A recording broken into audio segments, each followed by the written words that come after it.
আসসালামু আলাইকুম রহমতুল্লাহ বারাকাতু। সুপ্রিয় দর্শক, দেশ ও দেশের বাহির থেকে যারা এই ভিডিওটি দেখছেন সকলকে জানাই আন্তরিক শুভেচ্ছা অভিনন্দন।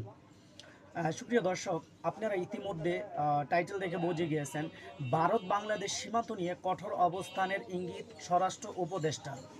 দেখেন, এখন বাংলাদেশ এবং ভারতের পরিস্থিতি খুব ভয়াবহ অবস্থা।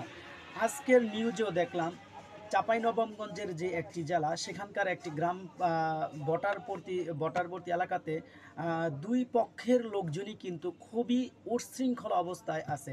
তো সেক্ষেত্রে বিএসএফের আসলে তদারকিতে বিএসএফের যে ইন্ডিয়ান যে বিএসএফ তাদের সহযোগিতায় গ্রেনেড বোমা, সাউন্ড গ্রেনেড, তারপরে হচ্ছে বিভিন্ন অস্ত্র শস্ত্র নিয়ে তারা কিন্তু অলরেডি আপনারা দেখতে পেরেছেন আমাদের বাংলাদেশি 5 জনকে আহত করেছেন।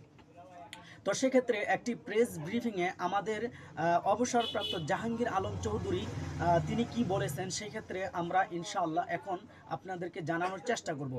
বাংলাদেশের স্বরাষ্ট্র উপদেষ্টা অবসরপ্রাপ্ত লেফটেন্যান্ট জেনারেল মোহাম্মদ জাহাঙ্গীর আলম চৌধুরী বলেছেন, বাংলাদেশ ভারত সীমান্তে জিরো লাইন থেকে 150 গজের মধ্যে ভারতকে কোনো কাজ করতে দেওয়া হবে না। এর মধ্যে তিনি 3টি জেলায় 5টি সীমান্তে বিএসএফকে কাজ বন্ধ করতে বাধ্য করা হয়েছে বলে তিনি জানিয়েছেন। একই সাথে সীমান্ত বিষয়ে সমঝোতা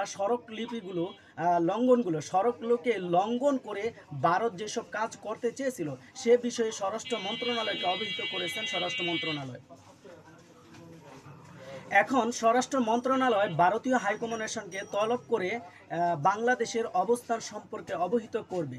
বাংলাদেশ বিজিবি শক্ত অবস্থান নেয়, তারা কাজ বন্ধ করতে বাধ্য হয়েছে।